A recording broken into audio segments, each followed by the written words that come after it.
leaders especially, yes, we all walked uphill with no shoes in the snow, both ways to school. We've paid our dues. We've worked hard. We've done without. We've put in extra hours, all of those things.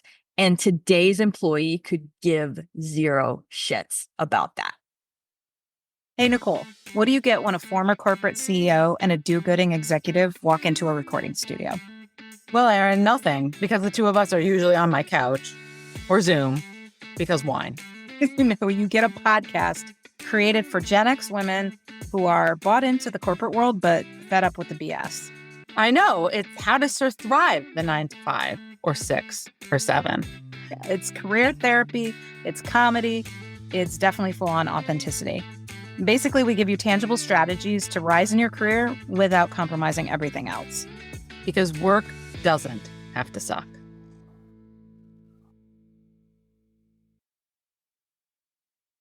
Hey guys, welcome back to the Because Work Doesn't Have to Suck podcast, where we like to help Gen X-ish leaders who feel like they should be at the top of their career, but they just don't feel like they are. We infuse you with stories and people and tips to do things more authentically, shake up the norm, and just crush your leadership position, your career, your work, your business, all the things. This is Erin. I'm one of the co-hosts. Nicole, my other co-host, is at her day job, and I am the lucky one that gets to talk to Julie Develin today. And so I'm going to introduce her title, but I can't start there because I don't want to say you're going to tune out, but I might tune out. I'm going to tell you why I got so excited to have her on the podcast, which completely delivered in all the ways, because I record this before. We've already talked. But I asked her to be on primarily because Julie is in an HR role, but doing it very differently. And I was so inspired both by her and, quite frankly, by the company and their position that I think just totally bucks the norm, is complete opposite of most companies who think about their thought leadership. First of all, is very static. It's like annual reports and boring papers, and also a lot of times even suffocate. There are some companies that really suffocate their employees from being advocates, being spokespeople for what they're known for in the industry, for their thought leadership. And Julie, in her position and what she does with her company, UKG, completely goes against that and is more aligned with what I think the future is and what I think smart companies should do, which is make your people, or at least some people, your biggest beacons for your culture, for your thought leadership, and stop thinking about just getting your name out there through the normal channels, sales, marketing, website, boring ass, annual reports. Like, people don't give a shit about that. They give a shit about the people and how they talk about things, the way they talk about things with passion and not bullshit buzzwords, et cetera. Okay. So anyway, if all of that sort of resonates and you feel a little bit of a, yeah, I freaking am so sick of that shit. And there's so much opportunity, not just for companies, but for you, the listener, because you've earned the right where you're at. If you're in our Gen X-ish crew and you're not in your 20s where you're supposed to like sweat it out and learn things, you are in a place where you're meant to be valued for your brain, for your opinions, your authentic opinions, not a bunch of talking points, bull crap that your company gives you. Then this episode will inspire the crap out of you. And I hope some of you are also in leadership positions, or whether it's a smaller company or a larger company, and you can really take this and push your organization, or take the lead on saying our organization will only be better if we let our people speak more freely externally as thought leaders in an authentic way. So now let me give you the obligatory, who the heck is she? So Julie Develin, she's a senior partner in what's called HCM, or Human Capital Management Advisory and Human Insights at UKG, which is a merger that happened a couple of years ago, back, I think, in 2020, in COVID thick of things of both Ultimate Software and Kronos. So they're in the human capital management, basically technology behind HR and companies. She's also the co-host of the People Purpose podcast. She's a prolific keynote speaker, and she was also named last year as a top 100 HR influencer. So she is a mover and shaker. And so here are some of the things we talk about. We talk about how you can become a thought leader before anyone tells you you can, or you're in a job that defines that's what it is. And also how that can take many forms. That doesn't necessarily mean you're speaking on stages. It could even just be simple things like you're speaking up in meetings. We also talk about how her company, UKG, thinks more creatively, as I mentioned, about this, what I call like a 3D approach to their thought leadership that I think so many people that listen who are, whether you're in consulting or healthcare or financial services, you can keep trying to be better than everybody else, which basically will land you in sameness syndrome, or you can 3D it like UKG is doing. Also, personally, if you then say you lack the confidence to do that, to be more vocal or take a stance or become a quote unquote thought leader, Julie talks about where you could find that confidence. She also gives some tough love on how you need to think about workplace trends, especially those that you might not like so much. And then she shares her top tip for making work less suck. So I've already ranted enough. I am going to now rave about this podcast. You must listen into my conversation with Julie Devlin. I'd love to have you talk to me and the audience about this unique position that you hold. That was the thing that fascinated me the most because, full admission, Julie, and I know you talk about this a lot, I can sometimes poo-poo HR in general, right? As a sort of business leader who's been frustrated by various aspects. And I know that's something you're really passionate about, but you're different. So maybe just tell us a little bit about sort of how you came into this role and how your company has really embraced, I think, something that most companies don't embrace, whether it's in HR or any sort of quasi role like you have. So a long, long time ago. So this role that I'm in now, is not the role that I ever thought that I would be in. I think we always go into a job and we think we know, but we have no idea. But roles do tend to evolve, of course. My role when I was an HR VP evolved many, many times, and that was just because of the world of work. But this role, so I had a friend who worked for what was then Kronos, because UKG Ultimate Kronos Group, we merged, and she kept trying to get me to go work at Kronos. I was a practitioner, and I'm like, no, no, no, no, no, I'm not ready to change, not ready to change, not ready to change, not ready to change until I was. And at that point, it's sort of like the stars kind of aligned. So I was interviewing for other human resource director and VP roles around the country, thinking I was going to take a remote role somewhere. This is back in 2019, beginning of 2019. And I was interviewing for a role, and I had just gotten off the phone with a company, an interview, and it went really well. And I was like, wow, this is going to be the one. This is going to be the one. They were basically offering me the job without offering it to me. And I remember distinctly, I walked outside my house and I got a text message from my friend. As soon as I was going to the gym, I remember this exactly, right? Walked outside my house, got a text message from my friend, and she's like, hey, this role, it was called HCM advisory position, opened up at what was then Kronos. You should apply. I was like, okay, stars are aligning here. So long story short, I applied, and here I am, several years later, right? Because this HCM advisory role what was it about this that made you go, oh, wait, this other one that I thought was it as I walked to the gym Yeah. is what I've been waiting for? Yeah, we talk a lot about company culture and how great a company culture is, and everything that I had heard about Kronos from her and then from other people that I knew who worked at Kronos were like, this is the place. You need to get into this place. You need to work here. It's so great, blah, blah, blah. So So that was one of the things that piqued my interest. The other thing that piqued my interest was that they were looking for folks who were sort of champions of HR. And I had done, you're like, what? Who could be a champion of HR? Me. I had for many years volunteered for SHRM, Society of Human Resource Management, and started a chapter here. I live in Maryland, and also was on the state council, went to lots of conferences, all of that kind of stuff. Um, so I was immersed in the world of HR, and not just with my job, right outside of my job as well. I was also and I am still an HR professor. So I've been teaching HR for 18 years. So again, just in my wheelhouse, if you will.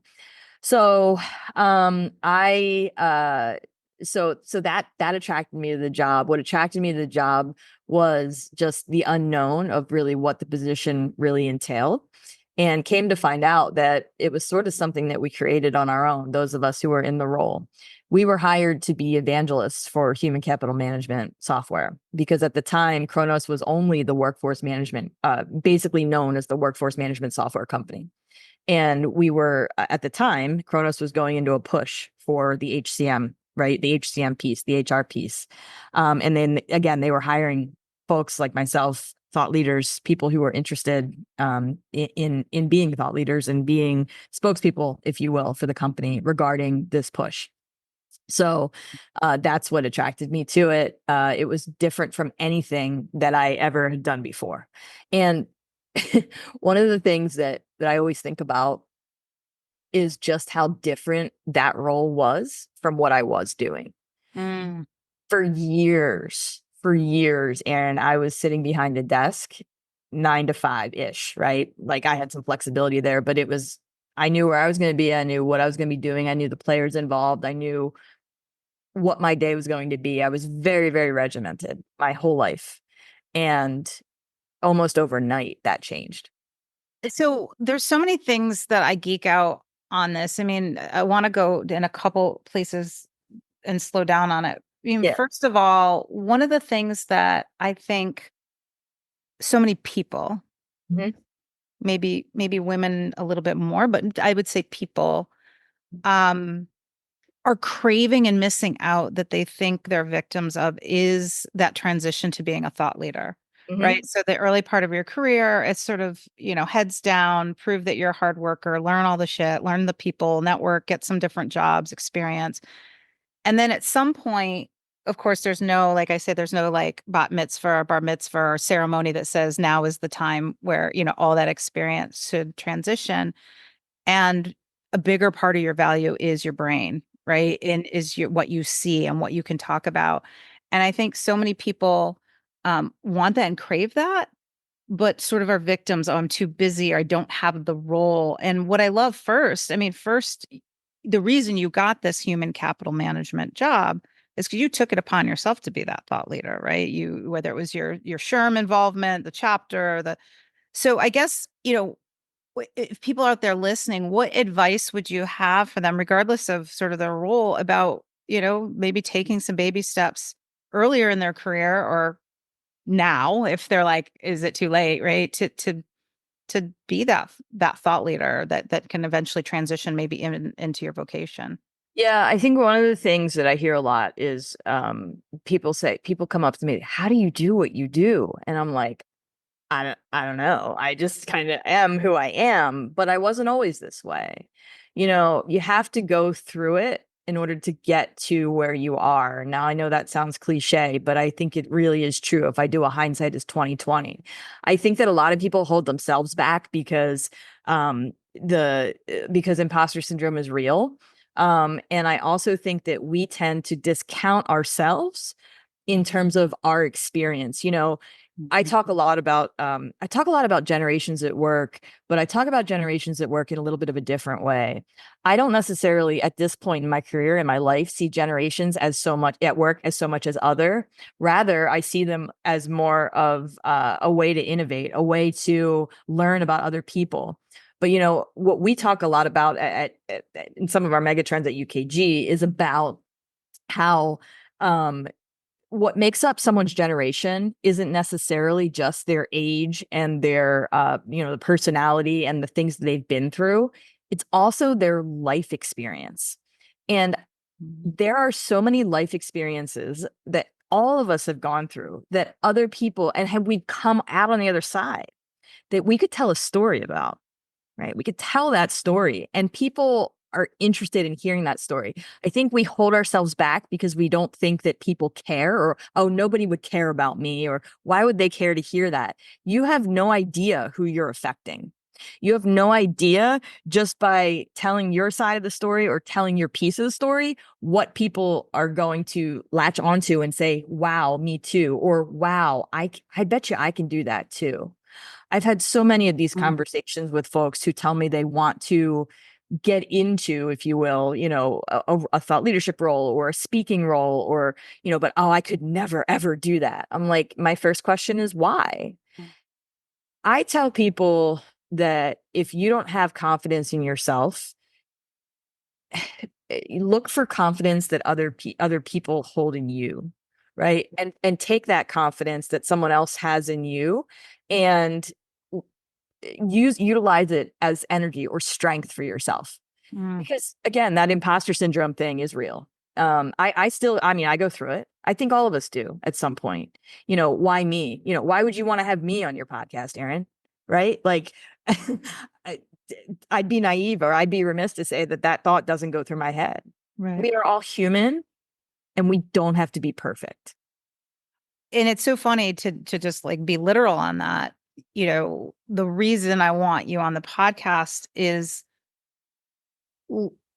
less about, I don't mean to lessen your sort of overt perspective and more about your story. Sure. Right. And your willingness to slow down and dissect that. And you said at the beginning, or a little bit earlier, like, I don't really know how I got here, but then you didn't stop there. And a lot of people, I think, one, they don't have the time to reflect because they're 9-to-9ing it. And two, I think their desire to people please and say, oh, I just don't really know, I got lucky, they're almost, their humility gets in the way of serving people by saying, no, like, I have looked back, because you don't usually know it when you're going through it. And I have dissected it. And the reason I dissected it is as much for others as it is for myself and going forward. And that's the first thing that attracted to me is I could see not just in the literal of what you do, but the inspiration that I'm a big, I hate binary. I hate, putting things in the box, which leads me to the next sort of deeper dive into what you say. Is what I love is that in this position that was probably fuzzy when they created it, but this HCM, this human capital management sort of spokesperson, so many companies say, okay, we want to sell more of our shit, have more awareness. And we say, does that fit into marketing? Does that fit into sales? Does that fit into, and for a company to have the foresight that says, no, we need just evangelist spokespeople, where most companies would say, we're scared shitless of spokesperson and evangelists, unless we have complete control over them, which if they have complete control over them, nobody's going to listen to anything they say because it's all going to be bullshit, right? So talk to me about the evolution of that role. So you took it was maybe fuzzy, and just how did Kronos and now UKG, for our leaders that are listening, I have a lot of big time leaders listening to this, can make change and shake shit up. Like, tell us how they think about differently, this concept of letting people go out and talk about things that aren't necessarily marketing or sales. It's kind of a hybrid role. I make no qualms that I work for UKG. And of course, I want people to buy UKG stuff and to be champions of UKG and to love UKG and all of that, right? I would be inauthentic if I went on stage and pretended like that wasn't part of what I was hoping for.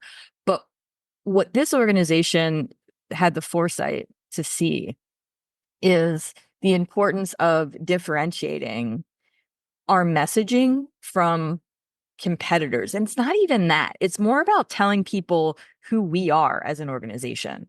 This is who we are, and this is what we care about. And oh, by the way, no, we don't just want to sell you software, which is 100% true because we are a strategic partner as well. And that's where my role comes in. Now, the speaking is only one part of my role. This role has evolved when we merged with Ultimate Software. Ultimate Software was known in the field as the HCM authority, if you will. So we almost had instant overnight additional credibility in that field. So the question becomes, okay, so now what do I do if I don't have to evangelize as much? So it turned into more of taking our messaging and spreading our messaging to the masses, but also helping our customers. I do a lot of process mapping. I do a lot of consulting. I do all of that. It's not just the speaking. I co-host the podcast for UKG, all of that. So it's taking our messaging and spreading it. Now, how can leaders become comfortable with that? 100% honesty. It was me building trust first. So I didn't just start here and just go out on stage and, start speaking. I will say it was only about 3 months into the role that I had my first speaking gig. And the way that I got my first speaking gig was that it was assigned to someone else. And she said, nope, now it's yours. So I went, so I had no idea what I was doing. Oh, that's a heck of a story too. First speaking gig in Falmouth, I think that's how you pronounce it, Massachusetts, which is near on the Cape. And the night before, I had a burger from the restaurant, and I don't think there was something wrong with it. 3 a.m, hives. I'm like, what am I going to do? So I found a 24/7 CVS and I went and I got Benadryl, and then I had to speak at 8 a.m. My first speaking gig ever. And I'll never forget that gig because people at the end of it were like, wow, that was great. And I thought I sucked, like big time sucked. So there you go. Borrow people's confidence in you. Right. Yeah. And that was a huge lift. And actually from that gig, I got an additional opportunity from someone in the audience there. Right. And that's how it snowballed. But the company didn't just say, go speak on whatever you want. They gave me some ideas and some talking points and whatnot. And it had nothing to do with selling a product. Had everything to do with talking about the world of work and what's changing and providing that value to an audience to then position us as an authority on the subject. Yep. People want to partner with organizations that are like-minded. Mm-hmm. They want to partner with organizations that understand their business needs. And that's basically, what we do. But I think it would do leaders well to trust their people enough to allow them to have roles like this at their organizations. Yeah. And I would argue that the reason you probably thought you sucked and everybody loved you, which is the same reason Brene Brown thought she bombed her, infamous or famous TEDx, is that you were authentic, right? You weren't quite as prepared as you thought you should be, but in turn, people loved that because it wasn't the normal robotic. And that authenticity has played a massive role in any success that I've had. And I didn't start off that way.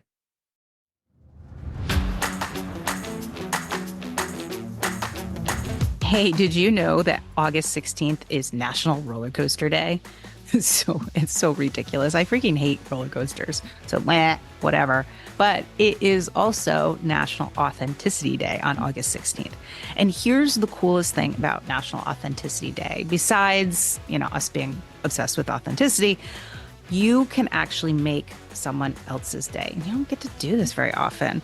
Every year, we, The Authentic Inc., the company that's behind this podcast, sponsors what we call the National Authenticity Awards, and it culminates on National Authenticity Day. And that's just when we recognize leaders, everyday workers, and companies that inspire the crap out of others with their authenticity. And you should totally nominate someone. I mean, can you think of a better way to give back to someone you work with than putting them on the grandstand of the authenticity goats? It's cheap, it's free, and it's such a great thing to do. So to nominate someone or a company, it's easy peasy. You just go to nationalauthenticity.day.com and click on the link in the upper left-hand corner. Nominate them now. So stop listening, go nominate.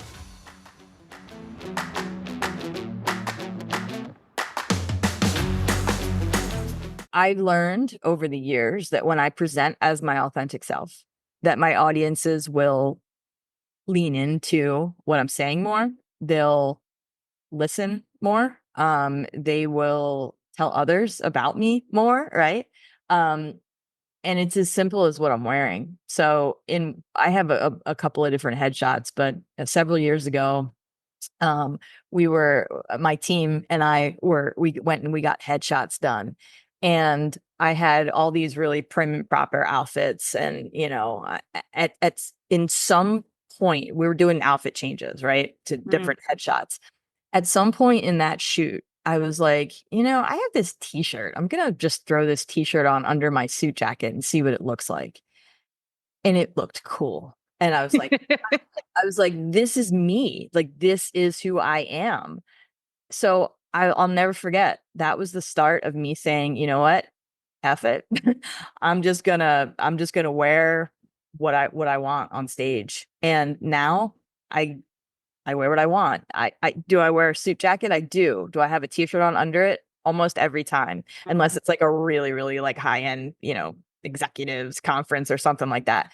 I also wear Nikes, or Converse. And again, I didn't start out with that confidence. It took a while for me to get there. I think with age, we get that too, right? We start to not give a shit about what people think. Um, I'm certain that some of your listeners probably agree with that. 100%. I'm 40, you give less shits about what people think about you. And then I'm 2 weeks from 50 and you give less shits and you carpe diem. Like, to me, 50, I think, is the carpe diem Yeah. phase. And so those two colliding together are pretty powerful. Yeah, I give zero shits. I think that it's interesting too, when you think about audiences and you think about if you're a speaker, something that speakers often think about is I want to please every single person in the audience. You can't do that because people come into your speech with a preconceived notion as to what they think they're going to learn. And if you don't teach them or tell them what they want to hear, then they're going to say, oh, no, I didn't get anything from this. And a lot of times those preconceived notions are based upon descriptions that folks put into a program that you provided them 6 months ago. Yeah. Right? You know how it is. Yeah. And then you're like, oh shit, that's pretty boring. That's not. Yeah. But if somebody's listening, and sort of back to the theme, like, don't wait for somebody to tag you to be a thought leader. Don't wait for the quasi job. Don't wait for the permission, etc. But they're not necessarily, speaking isn't their thing, right? We know that thought leadership, but also you don't want to just do the boring, like write a report. What are any thoughts on ways that, whether they're leaders or individual contributors, can think about being a thought leader that doesn't fit into sort of maybe their preconceived notion of what that has to be?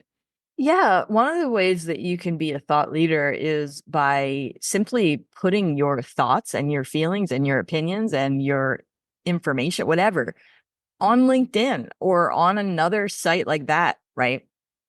I think so many of us have things to say and we keep it all bottled up. But again, I'll go back to what I said before. You never know who you're going to affect by what's in your head and what you do say and how that's going to impact their lives. So for people who are interested in going this route, it's a marathon, not a sprint, right? And I think that all of us have a niche. Find your passion. What are you passionate about, right? And when you're passionate about something, it's going to make it easier for you to express your feelings and your thoughts and about it. And the term thought leader is always an interesting one to me, right? Am I a thought leader or am I just someone who is evangelizing HR? The way I think about it, Erin, is I want to leave this profession better than when I found it. And if I'm able to impact only one person by doing that, then I feel like I would have, done my job, if you will. So think about what you want the end game to be before you start. Where do you want to be? You may not have that answer right away. You may have that answer once you start posting or once you start, vlogging. A lot of people do, short videos. TikTok has been a big one, with people have been, influencing on TikTok. So it doesn't have to be you getting on big stages. It doesn't have to be you starting a podcast. It doesn't have to be you blogging or anything like that. I mean, we can go this place too. You can be an internal thought leader at your organization. Right. And to be an internal thought leader at your organization is to not be silent in meetings when you have something to say. So often women especially are. Why? Because we've been shot down so often in our lives. And oftentimes we're in the room with other men and women, right? Who may be intimidating, who may have higher titles. Forget about your title. Forget about your title. I mean, I think when I took this job, one of the first questions that I was asked in an interview is, am I going to be okay without a VP title? And I was like kind of taken aback, right? Mhm. I was like, yeah, it's okay, right? It's okay. I didn't see it as a going backwards kind of thing, right? Yeah. I saw it as a growth kind of thing. I love that. I love that. So you do an incredible, perfectly orchestrated, but highly authentic, well-informed rant and disrupt HR. I loved everything about it. The delivery was funny. It was no holds bar. It was sort of tell it like it is. If you were to sort of take one or two of those messages in that sort of well orchestrated, beautiful rant to give to our audience, what would they be? Yeah, watch my disrupt HR videos. You'll see some of the points that I made in those. I know I talked a little bit about the psychological contract in that and about the exchange relationship between the employer and the employee. And about how we always ask, why are you the way that you are? But sometimes we have to look in the mirror and say, okay, am I part of the problem? And yeah, you are, right? One of the things that I'm talking about, and I'm actually going to be doing another Disrupt HR. By the way, if folks haven't heard of Disrupt HR, just Google it. It's awesome. Mm, It's the anti-HR conference. um, love it. yeah, I'm doing a new presentation in October out in Phoenix, and I'm calling it "Workplace Trends Don't Care About Your Feelings." Then they don't. They don't. Mm, Leaders especially. Yes, we all walked uphill with no shoes in the snow, both ways to school. We've paid our dues. We've worked hard. We've done without. We've put in extra hours. All of those things. And today's employee could give zero shits about that. So we oftentimes hold ourselves back with the workplace trends and not understanding that no matter what we feel or no matter what we think about work, how we think work should be, what is, and that's not going to change based on our feelings. And that I think is difficult mentality for some people to get out of because we just want to throw up our hands and say, you cannot have a trophy today. I'm sorry. Right. Like mm, I think that a lot of leaders, especially those folks who've been in the workforce for a very long time, through no fault of their own, right? Because I've been there too. I think about it, when I see folks who maybe aren't pulling their weight or, people at organizations who are just working differently, right? mm, People can't unsee what we've been through in terms of work, especially over the past 5 years. So work has been done differently, work can be done differently, and they've seen that no matter how old or what generation they are. So if we as leaders are saying, yeah, no, actually, we need you to go back to the way that it was without explaining the why, that pisses people off and for good reason. Right. So I think that the feelings part is something that's a tough love mentality that we all have to have to get over, mm. because just like technology is speeding up, the speed of technology is just right. Yeah. That's how work trends are as well. And if you think about work trends as innovation, the evolution of things, the evolution of the light bulb, right? We started off with a candle. We're now into what LED, whatever the hell we have now, right? Mhm. Like over the years, or think about the TV.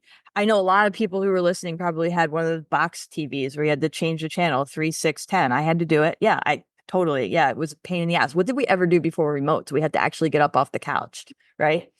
And if you think about the evolution, just like everything else, work follows that same path. It's just not physically tangible, right? But we have to keep up with it. And by the way, This also matters based on the industry that you're in, based on, the amount of employees that you have, all sorts of different things. So tough love, there you go. But, Yeah. HR itself, every single day we're fighting against a stereotype, every Mhm. single day. And I think that's the same case for a lot of different positions. If you're a CEO of a company, if you're a CFO of a company, COO of a company, and you're wondering why you're hearing things after the fact, or you're wondering why no one's coming to you with problems or telling you, what's going on, you feel like you're out of the loop, think about your title and why that is. It's Mhm. because you are seen differently.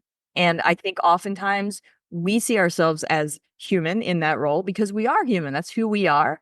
But to our employees, we are power. We are, we are someone that holds that kind of power over, whether or not they can keep their job or not. And that's Mhm. a big thing. It's a big thing. So I Mm. don't know where I'm going with this, Aaron, but I could talk about this shit all day. I love it. Well, I'm gonna probe you on it. So you said workplace trend, and I love it. I love when people shake things up. Let's talk Yeah. about the workplace trend that's most talked about right now that has the most feelings around it. I Mhm. think it is. It's the return. It's the return. The return Yeah. to office. Return to office? Yeah. Yeah. So when people are hearing this and I hear what you're saying, it's like you're not necessarily a victim. You have to understand things are changing. But to your point, this is almost a trend that's like, right, it's a retro trend.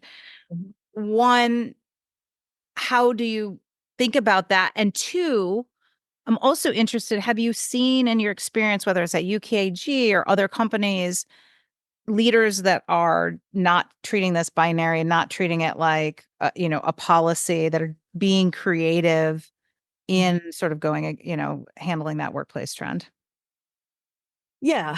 So this is a big topic. There, depending on what you read or where you read or what industry you're talking about or what kind of work you're talking about. Um, the debate, quote unquote, has been settled. I read a headline the other day that said return to work debate has been settled. Hybrid is the answer, meaning, you're going in some days and some days you're not, you don't have to go in. UKG, now I started in my role as remote, so this never really affected me personally. I do want to throw that out there. Mm. But UKG, we have 15,000 employees. So there are some employees that do need to go into the office. And, I think there is something to be said for being in person and being able to see someone's body language. Over 80% of our communication is done via body language. I mean, being able to have that water cooler talk, being able to sit down with someone for lunch, or run over to their cube or their office and ask a question in person. There's something to be said for that. But here's the problem, and this is what companies did, especially during the immediate RTO, return to office, push. They didn't explain the why. Mm. Now, what do I mean by that? So I mentioned earlier, we all saw how work could be done differently. And oh, by the way, over the period of disruption, there were people who moved. There were people who got rid of their car, right? There were people who had children, people who got pets, you name it, right? Change is the constant. And people were doing this for a solid 2 years, right? So what they saw that they could save money, that they didn't have to save money, that they didn't have to commute to the office. They didn't have to put miles on their car. They didn't have to change their oil as much, blah, blah, blah, blah, blah. They were able to save money on childcare. They were able to eat better. They were able to exercise more. Like, their mental health was better. They were more productive. And then it was almost overnight where companies were like, come back. And you're like, wait, what? They didn't explain the why. Now, when I say the why, even if that why was, we pay a hell of a lot of money in real estate fees, Like an that, authentic why. that would have been better than nothing. Yeah. And when people did return to the office, even in a hybrid setting where it was a couple days home, couple days at the office, what we were finding and what they were finding is that they were on Zoom calls all day. Right. So what the hell is the difference, right? So employees they've gotten smarter, with social media and all of that. I mean, if we are not transparent as organizations, if organizations are not transparent, employees will dig and find that transparency. Yeah. So the question becomes, do you as an organization want to control the narrative, or do you want the narrative to be controlled for you? Mhm. So I think it's also important to recognize that the organizations that see people as humans and not just as workers, not just as a cog in the wheel, are those organizations that survive and thrive. And UKG, for example, I think does a really good job at that, looking at, unique situations, understanding, if someone needs to take some extra time off or whatever. There are a lot of organizations that do that, but then there are a lot of organizations that don't. And I find that oftentimes it's those smaller organizations that don't have the bandwidth, don't have the amount of employees. It's understandable though, because there's so many shifts that need to be filled. Something else to think about, Aaron, is that there are a lot of employees who never left the office, Right. especially those frontline workers. Yeah. Yeah. And those frontline workers, for years, they were told, you're a hero.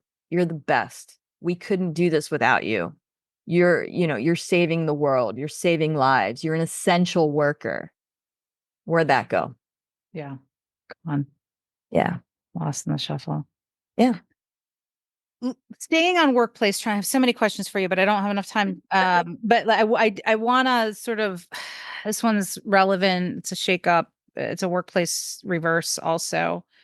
I don't know if you've followed, I'm guessing you have, but the recent news about Tractor Supply and their very overt rewinding of their DEI staff, their DEI initiatives.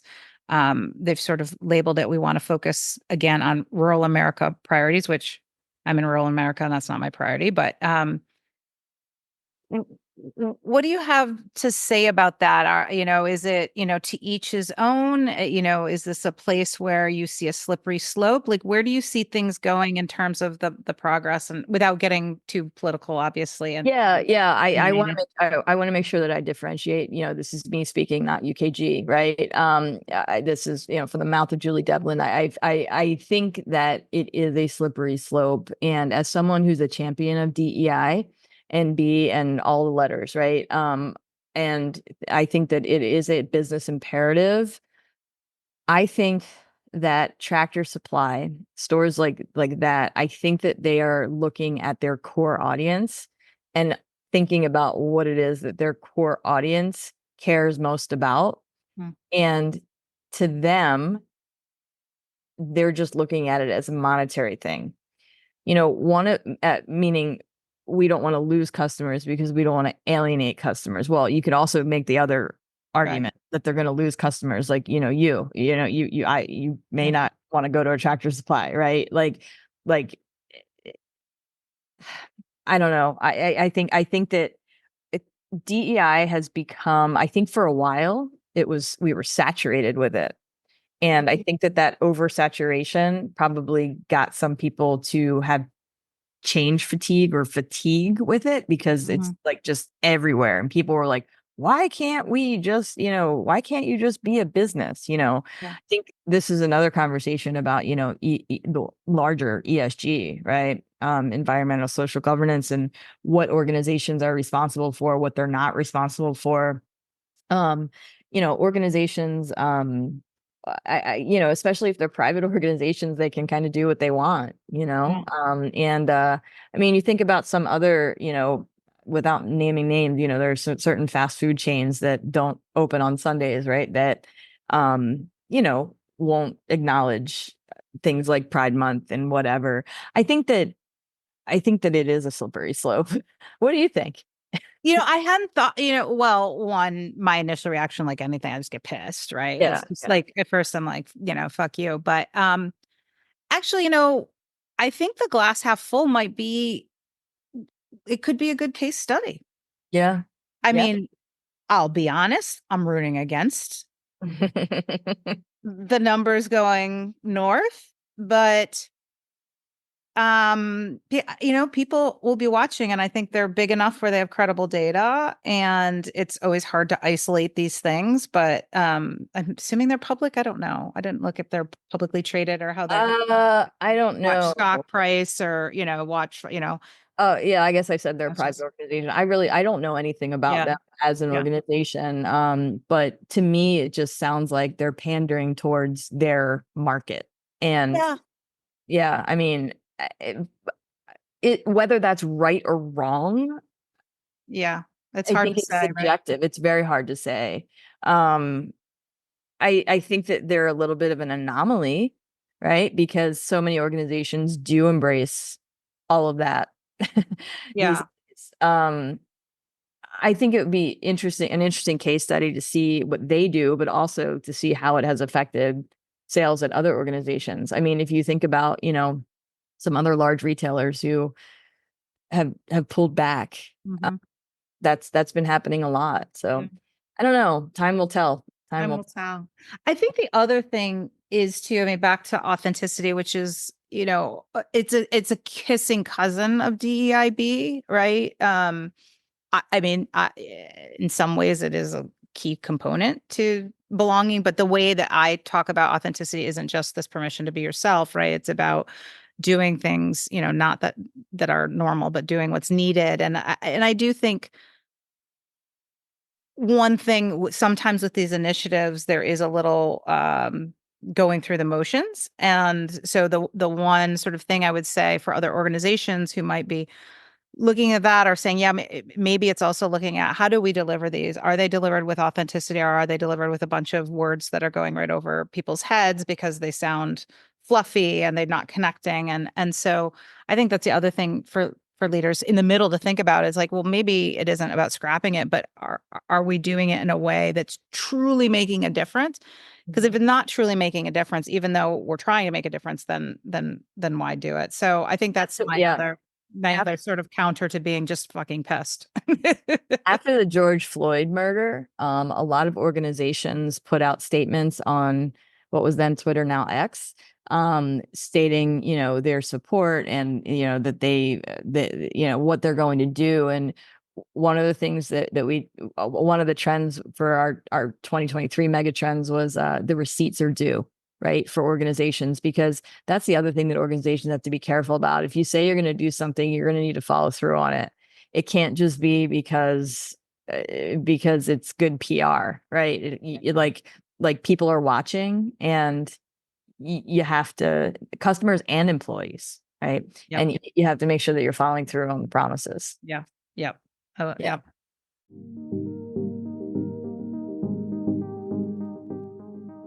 Hey, Erin here. Look, I am so happy you're here listening to the Because Work Doesn't Have to Suck podcast. But I'm also guessing that some days it can be tough to get over here, and you may not always have the time to throw in your earbuds for half an hour or an hour. So if you also want career and leadership tips, inspiration, and quite frankly, professional pot stirring, the best bite-sized way to get that from me is to connect on LinkedIn. Almost daily, I share tips, inspiration, and humor to help you, maybe your less than authentic boss too, be more authentic at work. You can find me by searching my name. I'm literally the only Erin Hatzakostas in the world, or at least the online world. So if you can spell it, you can find me. Or we make it easy. You can scroll down to the show notes and click the link there. See you there.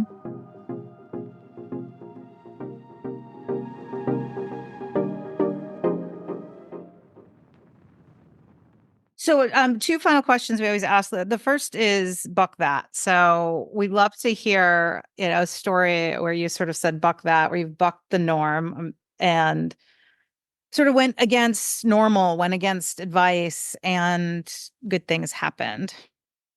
Wow. Yeah. I mean, I have a lot of those. I have there's another side to my life. Lots of sides, right? I also I'm a big sports card collector. Mm.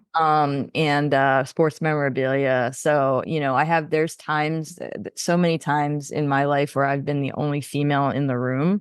And I feel like that's bucking a trend. I helped start an organization called Women in the Hobby, which is basically just what it says, women who collect cards. And we just a group of like-minded folks. And I feel like that's one thing. I don't know, bucking a trend. I feel like I buck trends a lot, right? Because I'm the anti HR speaker, if that makes sense. Meaning there are so many people that get up on a stage and are buttoned up. And, I'll get up there and I'll juggle, or I'll get up there and I'll open with, an off-color joke, perhaps. Yeah.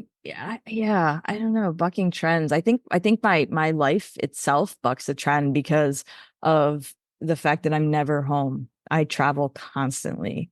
And I have gotten to a point where I've become uncomfortable with being uncomfortable, eating alone, going out, doing things alone, making friends wherever I go, meeting people in airports, all of that. So Yeah. Well, and I think that just the nature of what you do, like I said, that's why I was so excited to talk about it. yeah, Enough companies have this philosophy, this kind of person that they sort of let loose ish and to personify sort of what they believe in. And instead, most of them put their thought leadership on a boring ass, 45-page PowerPoint, you know, every year that looks exactly the same. And they could do so much more. it doesn't move a needle anymore. No. No, it doesn't move a needle. So yeah, I hope I do a little bit. You definitely are moving the needle. Well, before I ask you the final question, Yeah. where's the best place for people to stay connected with you, follow you? Yeah, LinkedIn for sure. Julie Devlin, Develin. That's the place. Folks can also shoot me an email if you want, julie.devlin@ukg.com if you have any questions or whatever. But LinkedIn is sort of the platform that I've leaned into. My relationship with social media has evolved as I've gotten older. I don't know if any of the listeners can agree, but Yeah. I find that LinkedIn is one of the best places for connection. And oftentimes there's less bullshit on there than other places. Oftentimes, sometimes there's not, but that's the best place to find me. I concur. I always yell at people in a Julie sort of way, get tough love. LinkedIn is not a social media platform. It's a 24/7, 365 conference going on. And if you want to stand in the corner and drink water, and then you can, but if you were at a conference, would you do that? And so that's sort of. Yeah, and also the amount of people that slide into other people's DMs with inappropriate stuff is just horrible too. So it's not a dating platform. It's not a dating platform. No, it's not a dating platform. Although I don't get much of that, so that's good. I mean, I don't either, but I hear horror stories. Oh, So good. yeah. Luckily, our profiles are just under the radar. That's just under average. That should be our motto. Okay, final question. Do you have a final tip for our listeners to make work suck less? If you had one tip to give. Yeah, to make work suck less, make sure that your values align with the organization in which you work. Meaning, do you care about what they care about? Not necessarily the industry or the product or whatever, but like does your organization treat you and others like people and not just cogs in the wheel? That would make work suck less. And I think a lot of listeners are saying that's a hell no. And if it's a hell no, then here's the hard truth. I really feel like we have to be honest with ourselves. And I know that sounds a little bit elitist, like, oh, just go get another job. But no, go get another job. Like, start today. If it's not something that you're comfortable with, not something that you feel aligns with the values or the direction of which you want your life to go, there's a lot of opportunity out there. And hey, maybe you could go be a thought leader.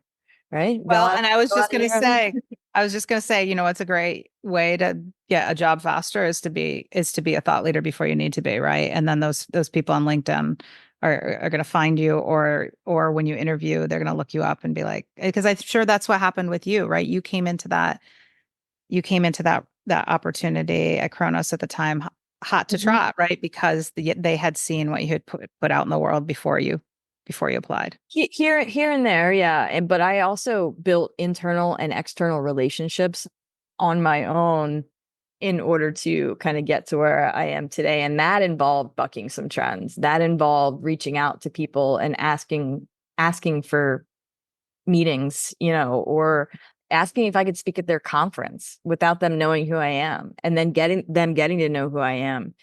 Putting yourself out there is very, very important. And you can't sit back and wait for other people to contact you. That's something that I've learned as well. So I love that. Well, thank you so much for sharing your tough love, your thought Yeah. leadership, Yeah. your passion with us today. Thanks for having me. I appreciate it. A lot of fun.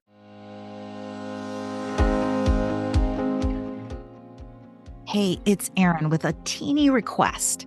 If you have ever gotten any value from this podcast and you'd like us to stick around, plus you want it to continue to grow so we can kind of swindle bigger and more knowledgeable guests to join us and to keep providing you with tangible and inspiring actions you can take to achieve the career and life you deserve, could you please just take 1 minute to leave us a rating and a review? Those reviews go a long way in attracting guests to the show, and candidly, they really make Nicole and I's day. We see you. We really do. So when you have the time and inspiration, we'd love to see a rating and review from you. Thank you.